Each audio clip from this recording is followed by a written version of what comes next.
when you guys were growing up, right? You're both. I can already tell Chris is a competitive psycho. Okay, I feel you. I am too, man.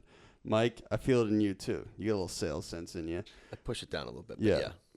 Growing up, were you like, hey, man, I would love to be the head of a corporate company, or were you like, growing up, I'd love to do this or that? Not to. You want me to go first? Yeah. Sure. So growing up, my family owned restaurants. So they owned a restaurant called Yoken's Restaurant. Darcy Blows. It was up in Portsmouth. What genre of? Seafood. So the one up in Portsmouth, my grandmother and grandfather started. It was huge. I mean, you go up there, the sign's still up there. The restaurant's gone. Been gone since, I think, 2000. And my father started one in 1963. He started another one in Danvers, where I'm from. And, he ran it. So the entrepreneurial world has always been part of my world. So that entrepreneurial kind of view has always been in my family, always. And, it's having that, it just kind of puts something in the back of your head, like, listen, I don't want to work for anybody. Hi. Do you go first? This is Chris McIntosh. And Mike Yoken. And this is our golden hour. Oh God, what's going on? Where am I going? Dad? Yes, my son. I am Deuce, the deer god. I'm so confused. Who am I? Derek. Your true name is Dercules. Wait, what? Yes. You are Dercules, the god of the forest.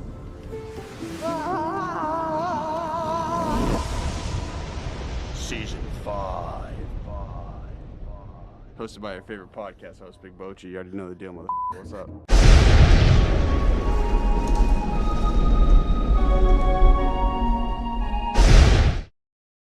On my right, I have two people on my right. I have Chris McIntosh, the CMO of Baystate Financial. And then I have, would you like me to call you Mike or Michael? Mike. Mike is fine. Mike. Everybody calls me Mike. Magic Mike. There you go. I got Magic Mike Yoken all the way to my right. And you are partner at Baystate. You got it. And you started Baystate? With Dave? Well, Dave bought it in 1996. Baystate's been around since 1901. And we had 9 advisors in 1996 when he and I started together. Whoa. Yeah. And now how many are employees with the company? We have 320 advisors throughout New England. And Chris is over here nodding his head like, yeah, we do. 650 employees. It's No. a monster. Yeah. That's why Wow. my hairline matches. Your hairline's not as bad as mine. My hairline's worse. Oh, You my. used to have full hair. No I did. way. Oh, I had a big thing going on. Brown hair? Yep. 20 pounds thinner. It's all good. Yeah. Hey, I got you guys teased today. Come on. I texted Chris. I said, hey, Chris, what size are you? He goes, XXL. Yeah. Fat boys. Fat boys. I was like, all right. Yeah. Suit and tie. Do you guys kind of want to just give a quick synopsis of who you are and what you do real quick? Go ahead, buddy. Sure. So Chris McIntosh, CMO, Baystate. I also run their executive foundation. I'm the executive director of the Baystate Foundation, which Dave founded in 1999. We serve underprivileged kids, foster kids in and around the city, and basically in the Baystate footprint. So we raise just shy of $1 million a year, and we write about 40 checks out to other charities in support of their work. Is this all Boston-based charity? In our footprint, so we're a New England-based company, so we go up to Vermont. We sponsor a dragon boat race on Lake Champlain, for instance, and the $7,000-8,000 we raise up there goes to kids up in the Lake Champlain area. We're down in Rhode Island at Hasbro Children's Center, raising money down there. Right? Yeah, in Providence, exactly. We both did some time in Providence, Conor. Yes, so, sir. we're all around. Obviously, our bigger base is in Boston. We do a couple of big fundraisers here, working on a few more. So, but I also, the day job is the brand protection and brand awareness of Baystate Financial. So one thing Chris is not mentioning is this dude has had an eclectic mix of jobs over the years. So mind you, I try to do research because you finance guys, the compliance is crazy. Like you can't really learn anything about these guys because people are protective about their money. It's like a black box. Exactly. Yeah. But I did see your LinkedIn profiles. Oh boy. You guys look great on LinkedIn, man. But Chris, you initially started, and then we'll get to you, Mike. Sure. Can you explain how you initially started in business? Because you were telling me this story a couple months back, and I've been captivated ever since. So I got recruited to go to college to play baseball, Division II school. Played 4 years at Assumption in Worcester. The motto there was 2-0 and go. You had to have a 2.0 to stay on the baseball team. I was not there to study. I did not study. I just played baseball and hung out. Little party, little baseball, workout. Graduated were you from meathead? Oh yeah, Let's absolutely, go. yeah. Okay. Yeah, it's all about the baseball. So CrossFit Chris. that's it. Yes, sir. Did the hills. Michael knows the hills at Assumption. Yeah, you guys both went to Assumption, right? Yeah. Did, yeah. So then Same time? No. I was ahead of him. Well, like, let me guess, 4 years. When did you graduate? 91. So 87, yeah. Yeah. 4 So years. you I did do got your there in research. Look at 87. you. Yeah. LinkedIn, man. There you go, man. Connor does his homework. So graduated Assumption, went to the Cape Cod League for 1 year, blew out my arm, and I was a pitcher, and they don't do Tommy John surgery on non-drafted players. So I needed Tommy John surgery, and I couldn't get it. So It was that specialized back then? It The was, surgery? yeah, it was very. Most people can do it now, right? Now kids do it in high school. It's crazy. The bionic arm. That's right. That's right. But we didn't have it back What then. team did you play for? Cape League? Chatham A's. Let's go. Yeah. That must have been a wild summer, huh? Best summer of my life. I'm sure. Yeah. Abu, are you familiar with the Cape League baseball? I know the league, just not the teams. Well, so I spent a summer down the Vineyard. The Vineyard started up the MV Sharks, which is it's not like the Cape League. It's like the Brockton Booster League, and they'll go to Worcester and stuff. But these kids were living. They were like island celebrities. So I'm imagining it was pretty similar, right? Much like that. Let's yeah. go. Yeah. CrossFit Chris back There was in the heyday. there was some good talent down there. A lot of kids, a couple kids on my team got drafted, so it was some good talent. But washed out of there, came back up to Boston from the Cape, and I didn't have any idea what I wanted to do. I went to an environmental trade show, and I was an idiot back then. I still an idiot today, but I paid $35 or $25 to park in the parking lot to go into this Where's trade the show. Seaport? It was at the Heinz Convention Center, and I had a bunch of resumes, and my goal was to get a job at an environmental company. So I paid $25, which is what I had on me to park, and I didn't realize you had to pay for a ticket to get into these trade shows. So I had to sneak into the trade show, sweet talked my way by, and I'm walking up and down the aisles with my resume, and this guy comes walking at me with all these badges on his lapel, and I'm like, oh, I'm gonna get busted for not being in the right place at the right time. And he actually was the gentleman that ran and created this trade show, and he saw me and he was like, oh, it's a young kid, wanted to ask me what I thought of the trade show. So we got to talking, and I said, this is amazing. You got, you must have 30 environmental companies. How did you get them all together? And he's like, I need a job, man. Well, he was like, it was hard to find all these environmental companies. And I said, isn't there a directory? Isn't there like a yellow pages of environmental companies? And he's like, no, there's nothing like that. So boom, the next day I created the Green Book, which fire, which was an environmental directory of companies. And so what was it listing? It was just like if you're an environmental company and you pull tanks, or you do asbestos abatement or lead abatement or remediation or anything in the environmental space, you're listed under those categories. And I sold advertising, and we sold bold listings. People would call me up and be like, how much is it to like bold my listing? And we didn't even have that as a category. So I was like, how much do you want to pay? And he's like, it was like $1,000 a listing. And I'm like, done. And we kind of. How old are you? Like 23? That was 23. Yeah, exactly. Wow. So I launched that company. I created what I thought was a unique business model. I hired all college graduates, all girls, and I gave them every Friday off. So they worked Monday through Thursday for me, and they had every Friday off because they would all come in hungover on Fridays anyway, and I was getting no productivity. So why pay them?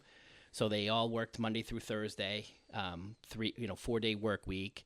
I'd take phone calls from their parents complaining why they didn't have health insurance. So what are they doing? Just like talking to they would wholesalers and sponsors. So and yeah, we were researching environmental companies, putting them in the database, preparing to publish the directories. We published directories in 10 different EPA regions. The EPA breaks the country down into 10 regions. So we published a Northeast, a Mid-Atlantic, a Southeast. We would go to trade shows. We give the book away for free, and people in the industry use it, and then they want to be listed in it. They want to advertise in it. It was a great little business model. So for reference, for anybody listening or watching, if anybody remembers, like back in the day, there were yellow pages, like the big fat books where you would like see the numbers and businesses would list their phone numbers. It was essentially the same thing, but only for environmental, focused. Correct. Right. And environmental back then, this is 91, 92. I was going to say, this before the whole global warming. This started environmental back then was really starting to be popular, taking care of asbestos, taking care of lead, taking care of the soil, clean air emissions, clean water emissions, things like that. So it was starting to be popular. So it really caught on. 2 years in, I went to venture capital. Literally did. How did you have the startup in the first place? Credit card. I like that. Bad debt and credit card. Literally cash in, pay people 30 days, 60 days, 90 days later, beg for forgiveness. So you were just hustling. Oh yeah. Let's go. We're in the back of. Mike's over here smiling. Yeah, he loves that type of hustle. Yeah. So, but 2.5 years in, we had a pretty good business going and some sales. We're making some money and. Growing, and we went to 45 seconds elevator pitch, literally at a venture capital firm. It took me less than a minute to get $2 million. What was that like? That was crazy. And what are you, like 25? 25, wired into my bank account. We opened up. Who was it? It's called UNC Ventures on 711 Atlantic Ave in Boston. They were headquartered there. And have you always just had a sales skill? No, we had a great business model. They were a communications-based venture capital company. They put us in a portfolio with 10 or 11 other companies. They loved what we were doing. We grew it. They gave us some advisory oversight. I would go in there once a month for board meetings. I learned a lot that way. What I didn't learn was that I should have had a lawyer and a CPA look at the documents because when we sold the company, we got 12 times earnings. And I had what's called preferred stock B. Okay, you're going to have to elaborate. B sucks. B's whack. We want A. We want A. Yeah. Mike's nodding his head. He wants the A stock. Yeah, so get a CPA, get a lawyer to look at stuff before you. I didn't care. They were going to wire $2 million into my account. I was going to say, you're 25 years old. There's $2 million. Sign away. How much did your mindset change at that point, having access to that much money? On the flight down to Miami to party, it changed a lot. Oh, did you party instantly? Oh, yes, we did. Oh, my God. Did you fly first class? Yeah. Yeah, Jet, of course you did. Private. Wow. Private out of Hanscom. Private? Yeah, yeah. Oh, out of private. Private out of Nothing Hanscom. large. Look at you. Whoa. Okay, we'll jump over to Mike, and then we'll do a little bouncing back and forth. Sure. So your start in business, you leave Assumption, what happens? I thought I was going to be an accountant. I was an accounting major at Assumption. Do you hate it? I went there. I went to work for a company that is now out of business because they defrauded the Medicaid and Medicare system. And I remember I went into this company, and the way I describe them is it was a beige office with beige people who wore beige clothes, who ate beige food, who drove beige cars, lived in beige homes. Everything was like beige. There was no color. Completely. And in the back of your mind, you want that fast-paced business. I want something going on. Nice. Other than everybody just showing up at the same time and just kind of doing their thing every single day over and over and over again. So I get there. They go, okay, you're an accountant. Great. No training. They hand me the payroll account to settle, to make sure it works. Do that, give it back to them. Kind of the next month, they give it to me again. I'm like, I got to do this again? They're like, yeah, well, every month you got to do it. And I kind of saw it. I'm like, this is going to be awful because I'm going to be doing the same thing over and over and over again every single month for the rest of I got to get out of here. That lasted 3 months. Terrible. Awful. Went to work for a bank. That was okay. Then my mother's financial advisor said, you'd be really good as a financial advisor. Jumped out of the bank, took my test, went to work for this. What was the test, Series 7? Series 7, 763, yeah, back then. All paper. That was fun. Was it just Scantrons? Yeah, just you go to Northeastern. This is what I did, and you don't do this now. But back then, you go to Northeastern, 7 hours, 3 hours test, hour for lunch, 3 hour test, in a classroom. Whoa. It was awful.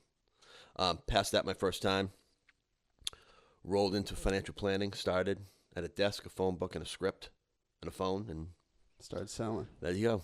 Like, have you guys seen Wolf of Wall Street? Dialing Oh, for yeah. dollars. Yeah. Yeah, Do you think there's some validity to it? Because it was around the same time frame, Yeah. right? yeah. There's some validity to Oh, it. yeah.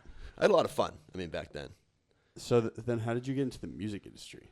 the music industry. Yeah, isn't that what you're saying? Yeah, that was in college.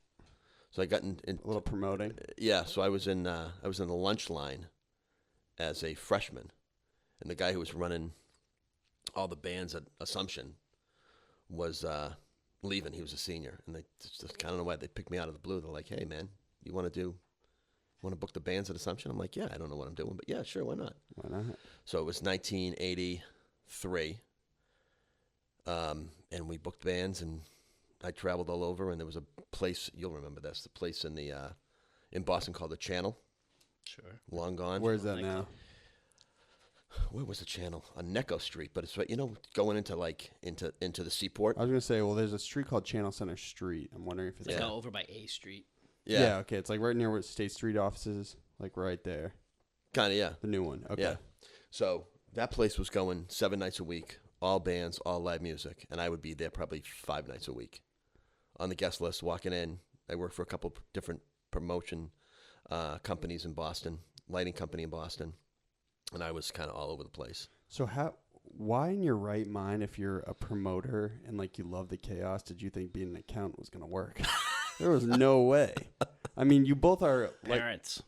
yeah.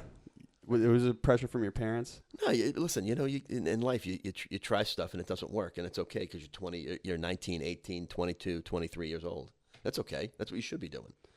Well, do you both think so? You've ascended to certain points of your careers, and we'll get back to your story and rising up a little bit. But have you noticed that you kind of like when business gets a little chaotic and fast paced? Like, do you guys feed off of that kind of, or we can Yeah. start with you, Chris? Yeah, absolutely. Yeah. You like it? Yeah. I do too. The more controlled chaos, right? So the more chaotic, as long as you can, control it, as long as you can find a means to the end. But a little bit of chaos, a little bit of disruption is the new word these days. Disruptive technology, disruptive. Even back then, we were disruptive, doing some of the things that we did, some of the things that I did in the newspaper business, and in my subsequent careers after the Green Book. Well, I'm imagining the Green Book, like you were posted up in. Did you have a house, a one-family house, and then you had all these high school girls coming in, and then we had Class B space in Andover. I mean, we were legit. This was so you really we had like 23, 24. we huh? rented space. We had conference rooms. I mean, I had 13 people working for me at the time. I mean, this was a decent operation. We put a lot of information in a quick way. I mean, we found, you have to publish every 3 months to make money. You don't have, these are annual directories, but we had them every 3 months. We were publishing a directory. Otherwise, we would be sitting around for 9 months waiting for the next one to come. So we had to quickly roll out. So I needed people working on the different regions all the time, selling and entering data, verifying data, and then we put it together and publish it, print it, distribute it. I mean, we published it on recycled paper with soybean ink, and our motto was, if you didn't like the book, you could eat it. Was that the slogan for the Green Book? Yeah, it was just kind of our internal slogan. It wasn't our tagline. It should have been the Green Book, yeah. run by a great guy. No, so it was a cool business. I learned a lot there. I'd work till 5:30 at night in a suit and tie, then take the tie off, go in the back room and work on the printing. Like we had a high speed xerography machine, so we would do some printing back there. 16-hour day every day. day. Yeah, and then go home and hang out with my buds, drink beers, and get up and do it all again the next day. So have you guys noticed? And I'll bring this to you, Mike. Have you noticed some of the the advantages early on in being an operator? Has it transcended to this point in your career? Because especially as a promoter, like you're an organizer, you have to learn how to communicate with people, kind of be political. Yeah. Have you noticed some crossover? Yeah, absolutely. I think to be successful, you got to learn how to talk to people, and you got to learn how to communicate and get your ideas across, and have people go, okay, yeah, that kind of makes sense. And if they don't think it makes sense, then you got to talk to them and bring them over to your side. So yeah, I mean, I think the worst thing today is, I was talking to somebody yesterday about it. Is we were talking before we came on about all the generations, and if I could give any advice to anybody, learn how to talk to people. Would you concur, Chris? Absolutely. Learn how to talk to people. I've told my kids. How are me and Abu doing? Are we good at talking? Boo's kind of quiet there. Yeah, because he's thinking. He's the man. How can we get some money out of these guys? I got a couple good ideas for tech. But yeah, I've told my kids, no matter what you do in life, I don't care if you're a doctor, lawyer, Indian chief, you're in sales. No matter what you do. For sure. Well, if you're in America. Yeah. I mean, think about it. If you're a doctor and your bedside manner stinks and people don't like you, they're going to go somewhere else, right? Referrals, right? We're going straight to MGH. We want that top quality. There you go. Does Baystate have a partnership with MGH? Yeah, we know who do the financial planning. Yeah, I'm sure. So how do you guys get to Baystate? Are you guys just young, corporate, and hungry? Like, let's go make some money, man. Yeah, let me. I did probably the dumbest move ever before I came to Baystate. Mike, what are you doing? I'm telling you, man. So I was running an investment department at a small bank on the North Shore. Whereabouts? Up in Ipswich. Okay. So I was hired. I was going to run that. Just married, built a house. My wife Heidi was pregnant. Awesome, everything's going great. Bank president who owned 65% of the bank wanted to run the program. He hired me to run the program. And kind of my mindset is, if you hire me to do it, I'm going to do it, then I'm going to do it. Kind of stay out of my way. Get it done. He didn't get it. Oh, you wanted autonomy. I wanted autonomy. And he didn't get it. And he kept pushing back and saying, oh, you got to do this. And not really understanding the business. He was asking questions that didn't need to be asked. And I was answering him, but he thought he knew more than he did.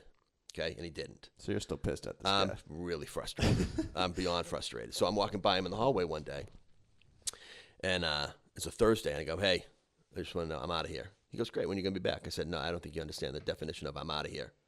And I said, I got to go. He goes, why? I said, because I'm either going to kill you or kill myself, and I don't want to be in for murder, and I certainly don't want to die. And I can't do this. So what's he say? He's like, you're kidding, I'll change. I said, listen, you're whatever old he was, 65 years old. I'm like, you're not going to change. And you run the bank, and I get it, but let's just part as friends. And we still talk today. Even though you still want to kill him? No, he was cool. He was very, very good about it. All right. So anyway. White clenching your fist, man. I know, sorry. Sweating a lot, too. That's not what I heard. But so that was on a Thursday. Heidi and I went away. Again, she was pregnant, just built a house. And the next Tuesday, I went out to dinner with a bunch of friends. One of them who worked at that time for the Patriots, still worked for the Patriots, my wife's cousin. I go, hey, if anybody knows anybody anywhere, I need a job. Like, I got to find something to do. I can't hang around. You're bored. Yep. That was on a Tuesday. My wife's cousin said, hey, I know this guy, Dave Porter. He's hiring people. I said, great, give him my name. Dave called me on a Wednesday. Met with Dave on Thursday, Friday, Monday, Thursday, and started the next Monday, and that was November 4th, 1996. And kind of by accident. 96. 23 years ago, almost 24. Whoa. Yeah. And like I said, we had 9 guys back then, 9 advisors back then. And this was Dave's idea. He goes, we're going to start up this financial management company. Yeah, he moved up from Washington. He was running a firm down there. He always wanted to get back to New England. He was born here. And, he came up and bought the firm in August. I think it was August 6th of 96. And he goes, I need someone to lead this ship. I'm looking for Mike Yoken. Yeah, I don't think he was going to. I don't think he's saying that, but yeah. But he needed a manager, and I wanted to help people in this business. I want to help people grow in this business, in the financial planning business, and kind of my view when I was when I was an advisor at other companies, their whole motto was, hey, listen, you want to be successful? Yeah, okay, do this, make more dials, see more people, get more referrals, go get them. And then I go back year after year and be like, okay, well, how do I mold my practice? How do I do this so I'm not working from 7 in the morning to 9 o'clock at night? How do I do this? How can I be more effective? Yeah, how do I run it like a business? You know what, Mike? Get more referrals, see more people, make more dials, go get them. This is Dave's advice. No, this is before I got to Dave. Okay. And I was like, this is ridiculous. Like I'm gonna rat wheel, just running and running and running, and not really getting anywhere. But by the way, I'm working till 9 o'clock at night. Manager's home at 6 with his family. This is the guy who owns 65% of the bank. Yeah. Okay, so you do still hate this guy's guts. No, I don't hate the guy. I don't hate the guy. But I'm but I didn't want people to go through that. So Dave and I kind of hooked up, and he said, what gets you going in the morning? I said, what gets me going in the morning is this: helping a guy or gal be successful, having them walk across stage, get an award. I'm in the back of the room. They come by me, and they just go, hey, thanks. And you keep walking. But I know the impact I have on them. And that's kind So of you never wanted to put your face on anything? Not necessarily that. It's just I really believe in servant leadership. Like, hey, I'm going to do it for your reasons, not mine. I really want you to be successful for you. And if you're successful for you, that's going to translate to me. So I think that's going to be hard for some people to understand, because I think a lot of people get the notion that if you're in personal finance, it's such a lucrative field that most people in personal finance are in it because they want to make a lot of money.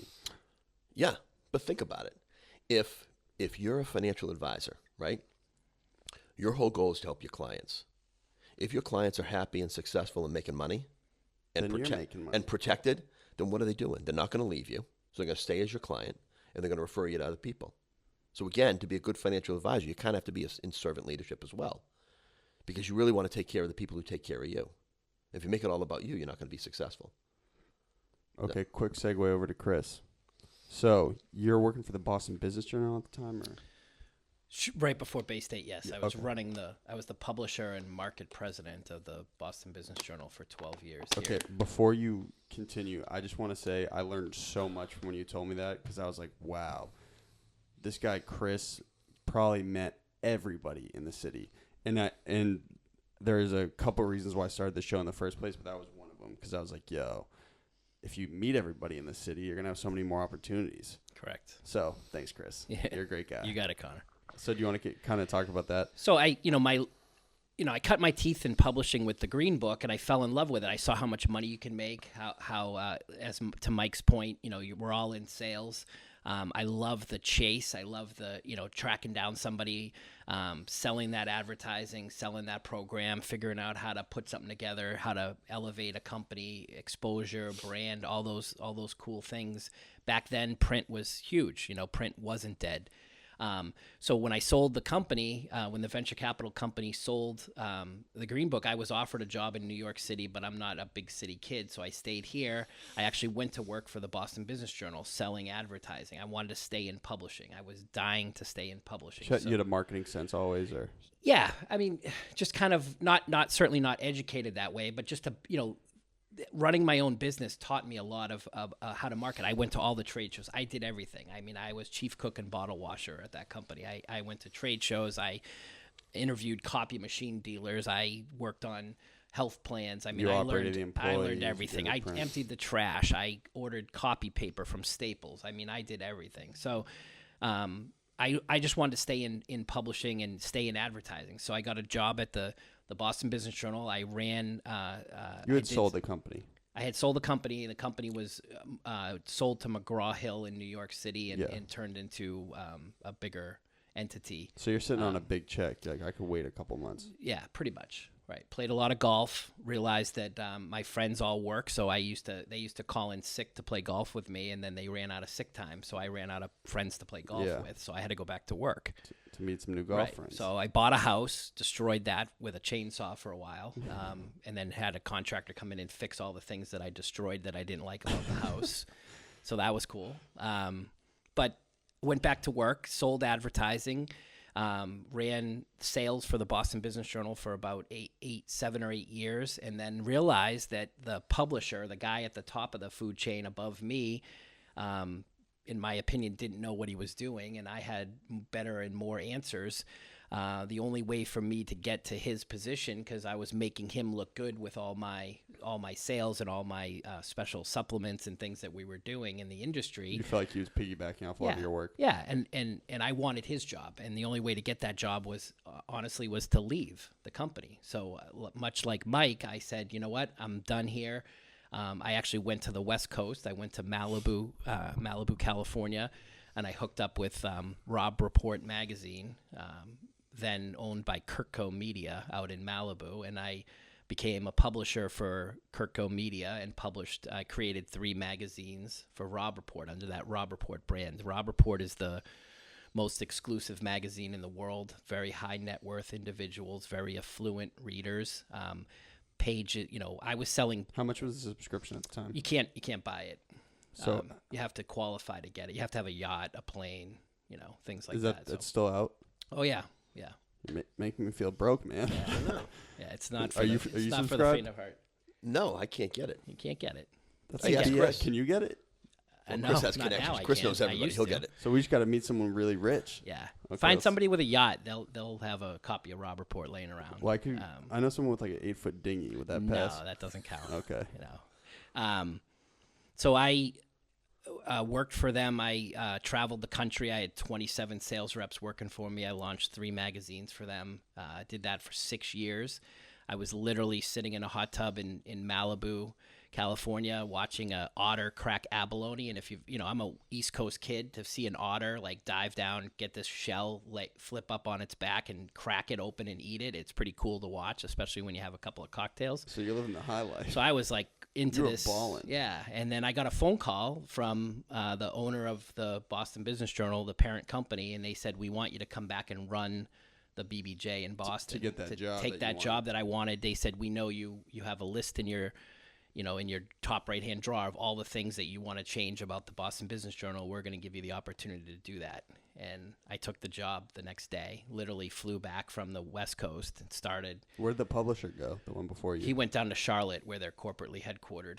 Okay. So there's a corporate headquarters in Charlotte that owns 40 different business journals. Can you elaborate on what the Boston Business Journal was and what it meant to the city at the time? 'Cause Sure. It was like a very prevalent publication, correct? Well, Boston's one of only 3 newspaper towns, or 2 newspaper towns, as they like to say. Like there's the Globe and the Herald, so the Chicago, L.A., San Francisco are other 2 newspaper towns. But BBJ became relevant. One of the highest accolades I got was from a very prominent CEO after I took over and started making some changes at the BBJ. He said, "You guys are relevant now," and that was the biggest compliment I could get from a prominent business owner in the city, was that they had to think about the BBJ. They had to consider us in their media buys. We were getting in front of more ad agencies and more businesses, so we were growing the paper dramatically. And I took it from roughly ranked 26th or 27th in the country to number 1 in the country, the number 1 business Chris. journal. The business For animal. for a handful of years, and we created some killer events. I'm a kid that grew up in Boston. I rented the TD Garden. Whoa, what was that for check? 2 years, How much? 180 grand for one day. When? I rented it in 2004 and 2005. How much do you think it is now? I don't know, 250,000. Probably 250, right? If you can even do it now. It took me 7 phone calls to get to the right person to let me rent the garden out. But we threw How many people were there? 1,200. We threw 2 parties, 1,200 people for our Book a List gala every January there, and we had experiential marketing. So we had all sorts of displays on the floor. We covered the ice, and we turned the penalty box into a tequila bar. Whoa. We had Sports Club LA there. We had some Audi dealers there driving cars around on the floor. wild. So it was pretty cool. So when And did we you get- sold a ton of we made money. We sold the event. We sponsored the event. We had all the lights activated. I had the Jumbotron going. I mean, you could, we sold advertising in there for the event, and it was very successful. When did you get to Baystate? So then in 2000, Did you make the call, Mike? Where you got to get this guy Chris on board? No, he actually was playing golf with Dave. I lost a golf match. So don't play golf with Dave Porter. Why is he good? I lost on the 18th hole, and here I sit. So, no. So I was just tired of the same thing, like Mike said, the rigmarole, same thing over and over again. The parent company was kind of stifling the creativity of the business journal. I saw it starting to plateau. We had reported, I had covered Dave Porter. Dave Porter was one of our most admired CEOs. Baystate was a prominent figure in the You guys were business growing community. at the time? Yeah, they were doing great things, and we were covering it. And Dave said to me, "Hey, look, I'm I'm thinking about a few moves at Baystate. We might be selling the company to MetLife, and I need to, beef up my marketing department. I do a lot of recruiting, having the publisher I have a Rolodex of 900 CEOs that would pick up the phone for me if I called them right now. Oh yeah, you already knew everybody. Right. So what better person to have in the marketing capacity at Baystate when you're bringing on these advisors? And the hardest job for an advisor is meeting new people. And if we have a guy that can open doors in and around the city and meet quality CEOs and quality companies. So he made me an offer. He let me be creative with the department and the marketing side of Baystate, and here I sit to this day. And it was a great. Dave, these guys great want move. raises. These guys want raises, man. It's a lot of fun. Yeah. Other than the compliance department, so Yeah, so that's one thing we can segue into. Marketing for financial institutions for the uneducated is extremely tough because people are presumably very protective of their money. Yep. That's just human nature. Yep. So what type of issues have you faced in personal compliance in terms of like trying to grow and scale your own business? Mike. The challenge is always the lowest common denominator. You get some guy or gal in Opelika, Alabama who does something wrong, and then they put a wide net over everybody that you can't do this now or you can't do that from a regulatory standpoint, and it kind of inhibits what you really want to do.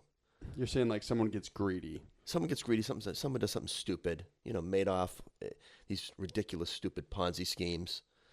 In every industry there are bad people, and I think sometimes, from a regulatory standpoint, they got to take the right steps. But there's sometimes some unintended consequences of those right steps to protect everybody that hurt getting the message out of how financial advisors can really help. Does that make sense? Yeah, I get it. You know, I feel like you want someone who's smarter than you with money to take care of your money. well, you know what? You need a coach in life. A lot of people have business coaches. You guys still have coaches? Yeah. absolutely. So Who's that? Who's your coach? mine, Yeah. Bev Halpern. Shout out to Bev. There Who's you go. yours? He doesn't. He's not Incognito. around. Yeah. He belongs to the Rob Report. But yeah, it's everybody needs a coach. I don't care. The old adage is, well, Tiger Woods has a coach, and he's one of the greatest in the world. Koepka, I'm sure, has a coach. Mm-hmm. Sports teams have coaches. Everybody has a coach. And when it comes to finance, especially with all the information out there, and all the information you can get a hold of from Google and everything else, everybody has a different opinion. I was scrolling through the other day online, and there's this new company out there who only sells term insurance. I got no clue what that is. Okay. Abu, do you know? Do you know, Boo? No clue.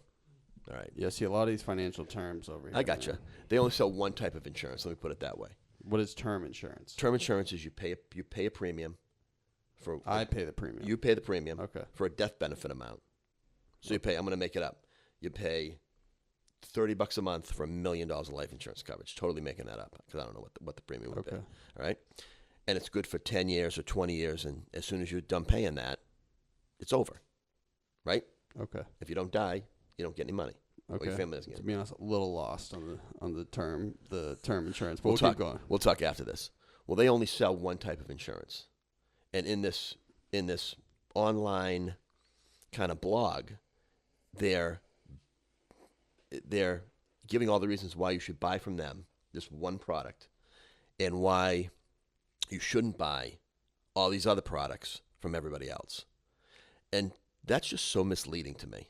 It's really misleading because, and I actually wrote to them, I'm like, listen, at the end of the day, when it comes to financial services and financial health and well-being and everything else of someone's life, they should really sit down and talk to a qualified professional. So just have the conversation. And you might sit down and talk to, if Chris was a financial advisor, you might sit there and go, Chris is a great guy and I trust him and I'm going to work with him a little bit. Or you might sit in there and go, Chris is not my cup of tea and I'm going to go find somebody else. But you need a coach. You need a mentor. You need something. That's really my belief. There's too much information out there. Big Mike's on the sales pitch. I love it. No. I might hire you. I don't know if my pockets are fat enough yet. So with that being said, so I think a lot of kids my age finance and personal finance and all these terms and all these confusing stuff. Yep. None of us really know what it means. Right. So can you guys both give kind of I know you're more on the marketing side. Can you give a simplified checklist of like 3 things people can do to kind of get their personal finance in check? Yeah. You want me to do this, Chris? But listen, we're not playing golf at Winchester Country Club. You understand that? Remind you, we're in the back of a warehouse here, man. What'd you call this? This is the hostage situation. There you go. Yeah. It's beautiful. That's what we should call the studio, the hostage situation. You've really done a wonderful job. Thank you, man. Appreciate it. You know what? At the end of the day, it's do a budget for guys and gals right out of college. Do a budget.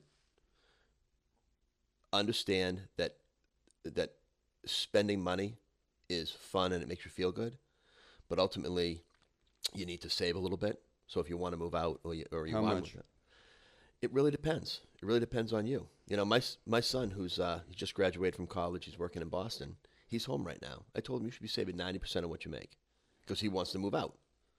And where does he work? Is he in finance too? he's over at the First Republic Bank in Boston. So He's walking in Pops' footsteps, man. yeah, but he's not coming to Baystate. What if he hates his boss? So you get 65%?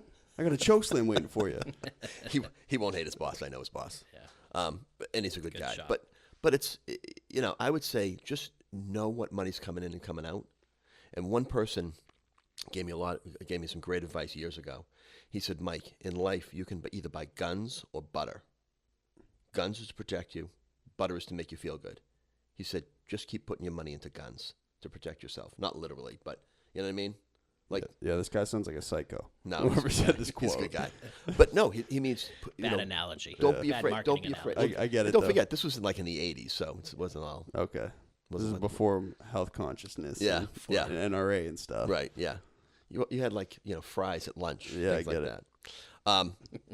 But at the end of the day, it's save a little money, know your budget, and don't go wild on credit cards. That's what I would tell for a younger person. Abu, do you like that advice? I need that. Yeah, don't blast off all the credit cards. And believe me, it's like, you get stuff in the mail. Abu, you get stuff in the mail? Like, hey, you got one credit card. Hey, take another one, take another one, take another one. Capital One just spams me all the time. Yeah. Yeah. And then all of a sudden, you got like all this money out on credit cards. You're like, oh, what do I do now? How important is building credit right now? Huge. We got to build credit? Huge. Huge. Why? Chris. You take this one. Well, I mean, look, I have a 20-year-old, and I'm telling him the same thing. I'll tell you, you got to build credit just for down the road. You're gonna grow. You want bigger purchases. You're gonna want to move into a house with, sign a lease. You're gonna want a car. You're gonna want to, and banks and credit bureaus want to look and see that you're responsible, that you pay back your debt, that you can manage money. That's what they're looking for. So the quicker you can do that, the quicker you can build up your credit score, the quicker you can manage money, show these institutions that you're able to manage money and in a reasonable way. They want a little bit of debt, and you should have a little bit of debt, but you want good debt. You don't want high interest credit card debt. So an auto loan, student loans, things like that are lower interest debts. Those are good debt. You want to stay away from the 21% credit cards. It feels good to go out and have a great night and get bottle service at Storyville and The throw, Grand. or That's where whatever, the right? kids are So going. the Grand or Bogota or whatever. Just want to say officially, I don't know what that is. So, Yeah, okay. We believe you, Mike. but as I told my 20-year-old, you don't have to have bottle service, and it doesn't have to be on your credit card, right? So, Well, I think my financial situation is somewhat interesting because I didn't know how big of a deal it was that I did not have any sort of student loan debt until That's I left. huge. Yeah. I didn't know.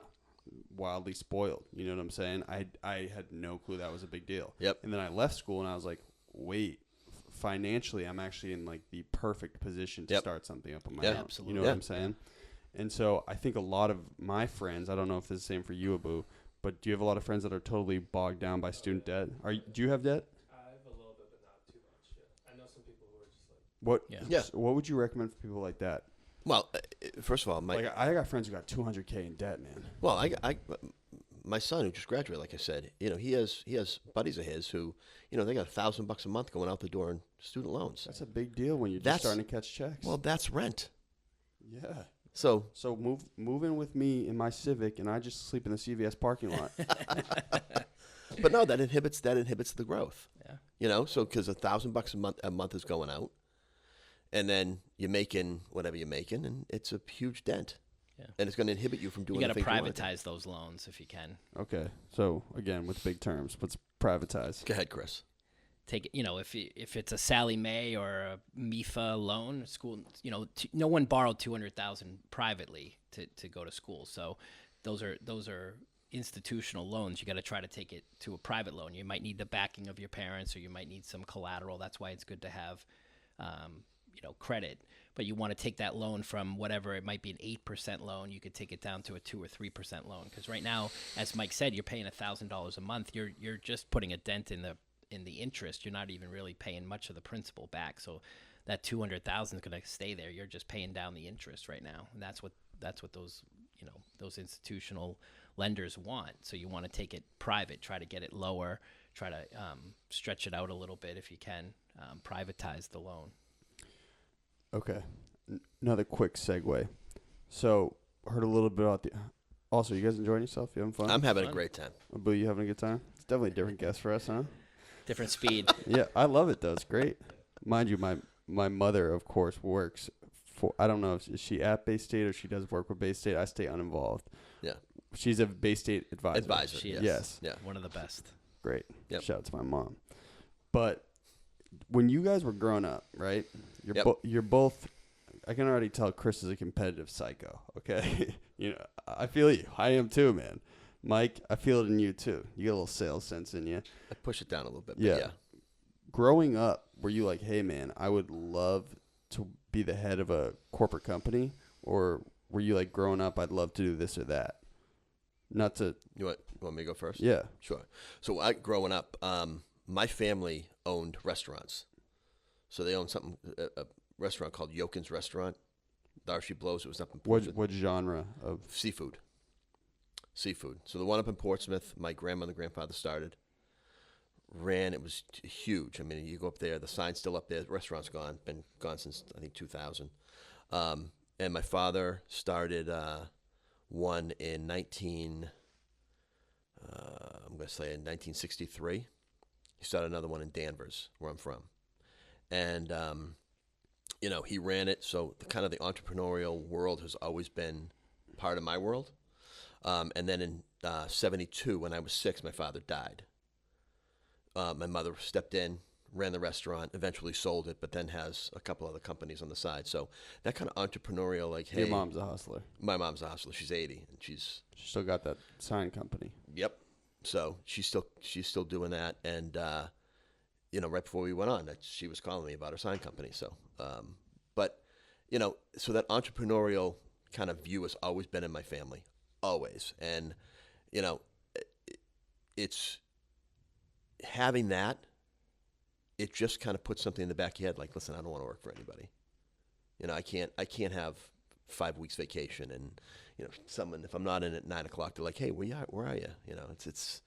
I couldn't live in that world. I tried it a couple times, but the accounting job at that company. But that might be confusing for some people though, because you work in corporate finance, financial management. Yep.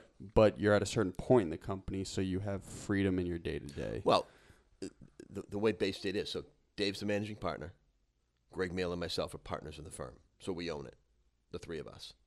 So we run it. We run the day to day. Oh, so you helped build Baystate up. Right. Okay. So Right. you had a stake in the business when it started. Yep. Well, not when it started in 2004. I became a partner.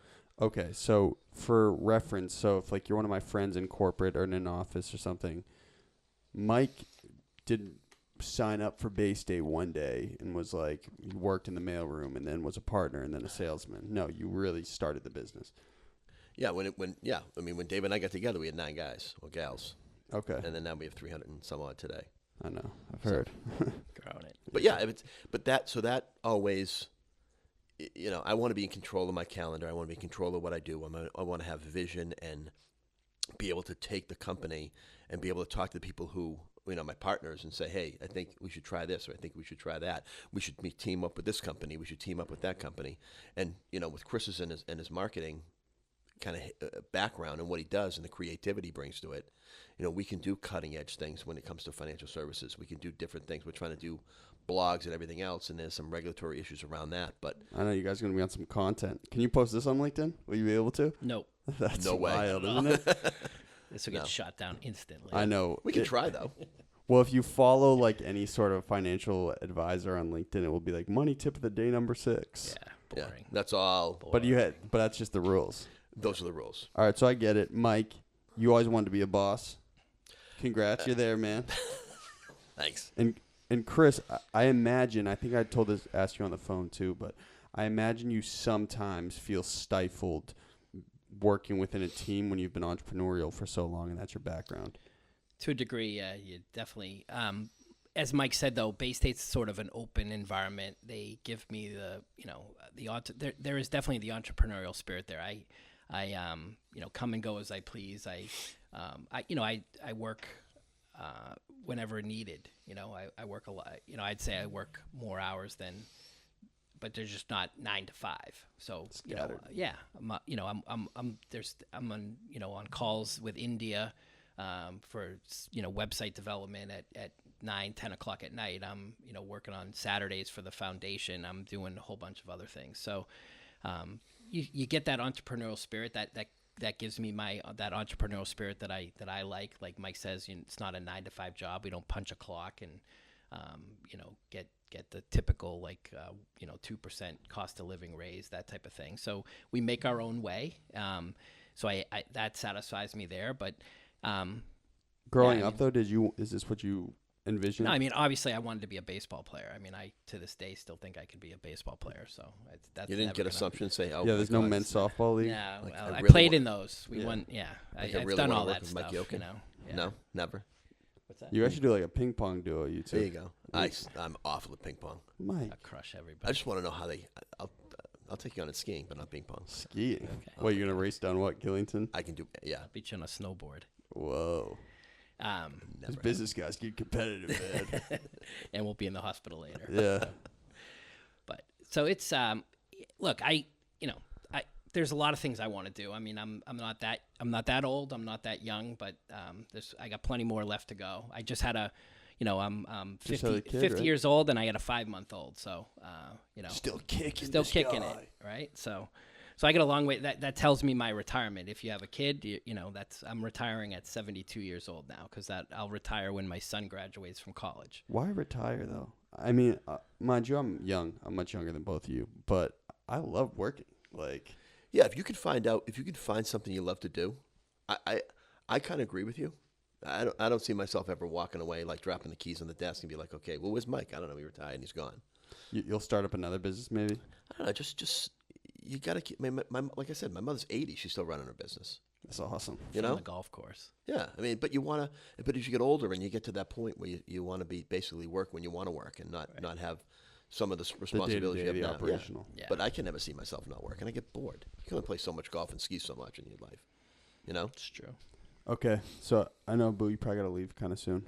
So you're peeping the watch. You leaving? Well, he's got a job. Day job.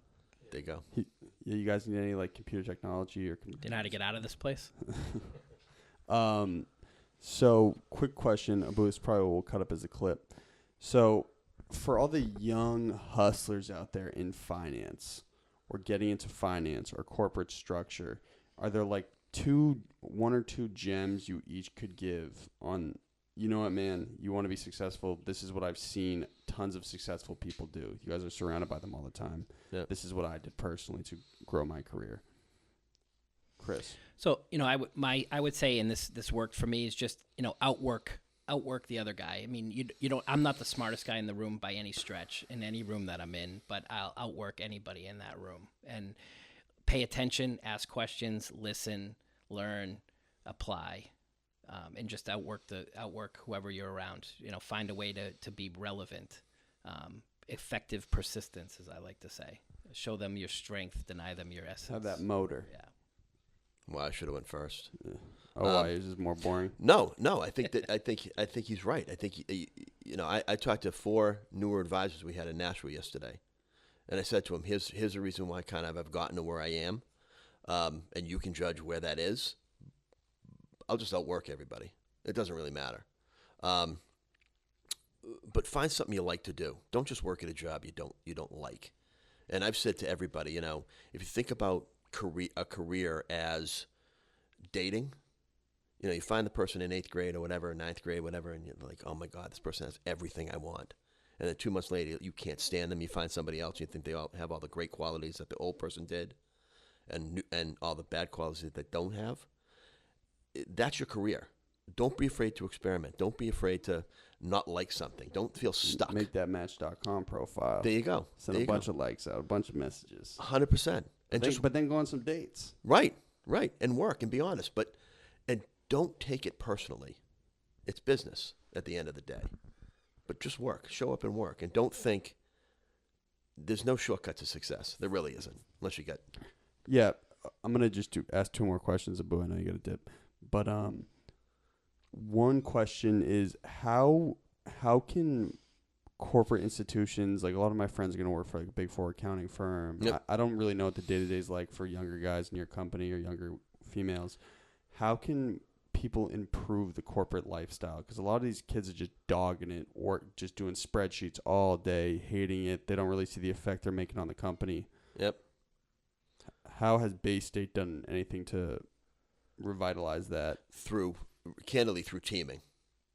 So our new advisors, the guys and gals that are coming in, we're putting them together with older advisors. Shout out to Sid Warrenbrand. Is he still working at Baystate? Sid, I love Sid. Yeah. That's one of my besties from high school. Yeah, Sid's the He's best. crushing it. Sid's doing great. Sid's I talked to Sid psycho. yesterday. I talked to Sid the other day. I go, hey, how's your weekend? He's like, good. I go, what'd you do Saturday? He goes, I played spike ball all day. He's awesome. crazy. Go ask Sid his favorite Broadway play. I will. Oh, I think we had this. I forget what it was. He'll go and see Broadway alone. I know. He's a psycho. I know. He's a psycho. great guy. But take Sid. So Sid joined us, graduated from Tufts, right? Pitcher at Tufts. Mm-hmm. He's on a team with 3 other guys and doing well. So he's being mentored by a senior guy, which gets him up and running, gives him all like kind of the intellectual property and knowledge that he needs over time. So he's not floundering. But I mean, his day to day. I haven't talked to him about. He was the one that asked the question. But like, Yeah. how do you excite the younger employees who might be in this for like a 10, 12 year period before they get a promotion or anything? It's really building a client base, and it goes back to that team. So day one, if they're on a team, they're in the action, if you will. Yeah. They're meeting with clients.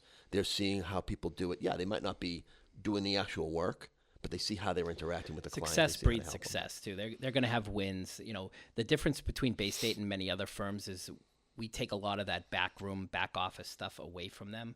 We have a whole sales desk that does a lot of the illustrations for them. They don't have to do it on their own. We have attorneys on staff that do a lot of the legal estate planning, wills, trusts, estates, give advice that they don't have to go out and find and build that relationship on their own. So we have a lot of infrastructure. We do all their marketing for them. They don't have to build a website. They don't have to maintain a website. They're out there in front of the clients all day long and winning. Give them that sales pitch. Winning. Yeah. And Hey just, man, let me take care of you. when you get some success and you taste that, you know what that's like. It'll changes you. You stay Right. awake at night trying to figure out how do I get that back again. It drives you just like a good golf shot. Not everybody's like that though, which I've started to notice recently. Right. Some people, I kind of see it like winning for me is like, it's kind of like a drug to me. It's like, I'm not even to sound like a psycho, but like No. I don't drink and I don't smoke. I just like really love to win. Yeah.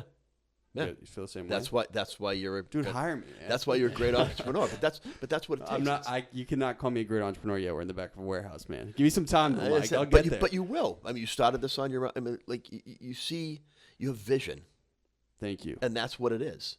It's being able to see. Okay, where am I going to take this, or how can I take this? You might not know, but you're doing this for a reason, and ultimately that's going to show up someday, right? Yeah, we're gonna all subscribe to the Rob Report. There you go. That's what we're gonna do. All going to buy yachts. Send it and to you. planes. Abu, any questions? Not at the moment, but this is really great info for me.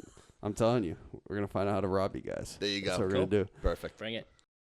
Hello, this is Chris McIntosh, And Mike Yoken and this was our golden hour. Oh, Chris. killed it, huh? No, Chris. It's that was. That was. Ah. This is Chris McIntosh, And Mike Yoken. and that was our golden hour. Well executed. Corporate handshakes all around. Let's go. There you go, man. Hey, thank you so much, man.